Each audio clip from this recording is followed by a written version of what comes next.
కూటమి ప్రభుత్వం ఏర్పాటైన తర్వాత పేదలకి శుభవార్త అని చెప్పొచ్చు. ప్రధానంగా చూసుకుంటే గ్రామీణ ప్రాంతంలో ఉన్నటువంటి పేద ప్రజలకి 3 సెంట్లు ఇవ్వాలని, పట్టణంలో 2 సెంట్లు ఇవ్వాలని అయితే మాత్రం ఈరోజు నిర్ణయం అయితే తీసుకుంది. అయితే ఈరోజు ప్రధానంగా చూసుకుంటే ఏదైతే గత ప్రభుత్వంలో ఇచ్చినటువంటి ఇళ్ళు అయితే ఏవైతే ఉన్నాయో ఆ సెంటు అక్కడ ఇచ్చిన 2 సెంట్లని ఎన్నింటిని కూడా రీసర్వేలో భాగంగా ఎవరైతే ఇంతవరకు కూడా కార్యాచరణ అయితే దాల్చేదో వాళ్ళ నుంచి అయితే మాత్రం మళ్ళీ రిటర్న్ తీసుకోవాలనే ఒక కార్యాచరణ కూడా మరొక వైపు రూపుదాల్చుతున్నటువంటి పరిస్థితులు కూడా కనిపిస్తున్నాయి. ఇదే క్రమంలోనే దీని పట్ల అయితే మాత్రం మరొక వైపు అయితే వ్యతిరేకిస్తున్న పరిస్థితులు కూడా కనిపిస్తున్నాయి. దీనిపై మనతో పాటు మాట్లాడడానికి సిపిఎం సిపిఐ నాయకులు, వామపక్ష నాయకులు కూడా మనతో పాటు ఉన్నారు. వాళ్ళతో మాట్లాడి మరిన్ని వివరాలు తెలుసుకునే ప్రయత్నం అయితే చేద్దాం. చెప్పండి, ఈరోజు చూసుకుంటే ప్రభుత్వం తీసుకుంటున్న నిర్ణయం ఏంటి? ఈరోజు రీసర్వే నేటి నుంచి అయితే మొదలైనటువంటి పరిస్థితి కూడా కనిపిస్తుంది. దీనిపై మీ స్పందన ఏంటి?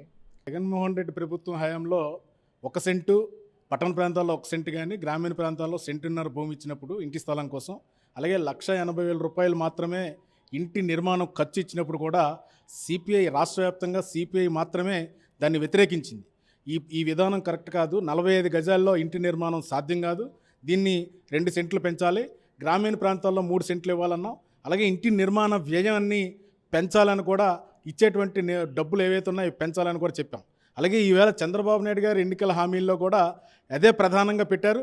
అలాగే ఇటీవల జరిగిన మంత్రివర్గ సమావేశంలో 2 సెంట్లు పట్టణ ప్రాంతాల్లో ఇస్తామని, అలాగే గ్రామీణ ప్రాంతాల్లో 3 సెంట్లు ఇస్తామని, దీనికి సంబంధించి అధికారుల్ని ప్రతి ఇంటికి పంపిస్తామని ప్రకటన చేశారు. అంతవరకు మేము స్వాగతిస్తున్నాం. కానీ రీసర్వే అనే దాన్ని సిపిఐ పూర్తిగా వ్యతిరేకిస్తుంది.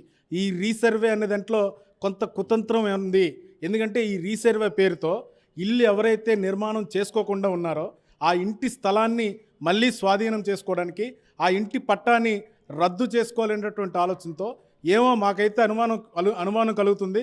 ఇప్పుడున్నటువంటి ఆ పట్టాలు లాక్కొని, ఆ ఇంటి స్థలాలు లాక్కొని ఇప్పుడు టీడీపీకి అనుకూలంగా ఉన్నటువంటి మీ కార్యకర్తలకు ఇచ్చుకోవడానికి ఏమో పన్నాగాలు పండుతున్నారేమో మాకైతే అనుమానం కలుగుతుంది. ఇది సరైనటువంటి విధానం కాదు. మీరు చంద్రబాబు నాయుడు గారు మీరు ఇచ్చినటువంటి హామీ ఒక్కసారి గుర్తు తెచ్చుకోండి.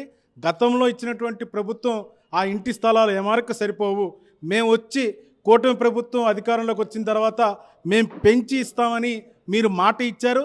ఆ మాట మీద నిలబెట్టుకోవాలి. ఈవేళ ఇంటి నిర్మాణం ఎందుకు సాధ్యం కాలేదంటే మీకు కూడా తెలుసు.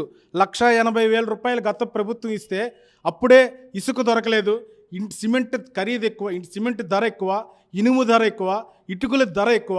ఈ ధర మీద అప్పులు చేసి కట్టుకోలేనటువంటి పరిస్థితుల్లో ప్రజలు ఆ ఇంటి స్థలాన్ని ఖాళీగా ఉంచుకున్నారు.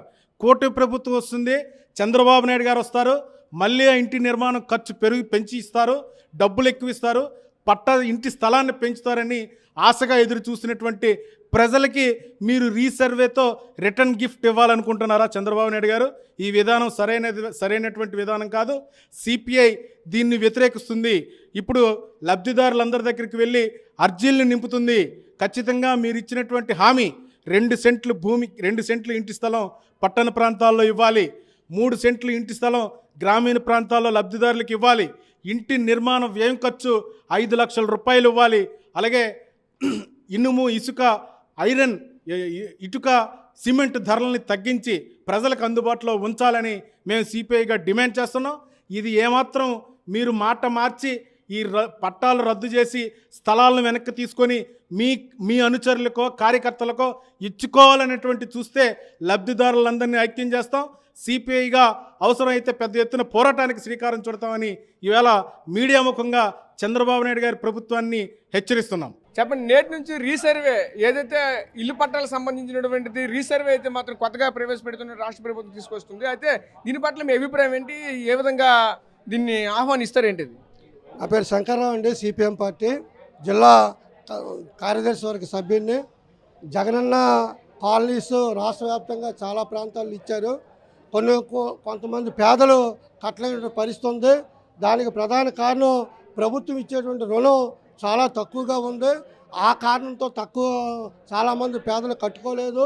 కొత్త ప్రభుత్వం టీడీపీ ప్రభుత్వం నిజంగా సర్వే చేసి ఆ సర్వేలో పేదలు ఎందుకు కట్టుకోలేదు దానికి కారణం తెలుసుకొని లోను పెంచి ఆ విధంగా ఆ లబ్ధిదారులు కట్టించాలి తప్ప దీన్ని రాజకీయం చేసి ఉన్నవాళ్ళు రద్దు చేసి మళ్ళీ కొత్త వాళ్ళకి ఇచ్చేటువంటి పద్ధతి అయితే మాత్రం చాలా అన్యాయమైంది.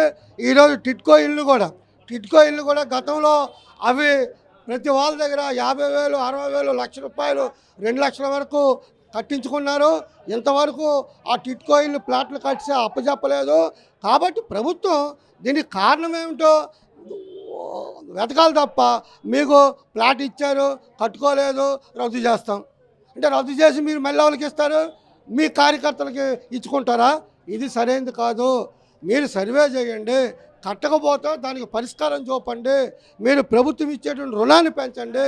ఆ విధంగా వాడికి ఆ ఇల్లు అప్పచెప్పాలి తప్ప దీన్ని రద్దు చేస్తే మాత్రం ఇంతకంటే అన్యాయం ఇంకోటి లేదని చెప్పేసి మేము భావిస్తాం. మరిన్ని వీడియోస్ కోసం ఛానల్ ని సబ్స్క్రైబ్ చేయండి. లేటెస్ట్ అప్డేట్స్ కోసం వాట్సాప్ ఛానల్ ని ఫాలో అవ్వండి. ఆ లింక్ డిస్క్రిప్షన్ లో ఉంది.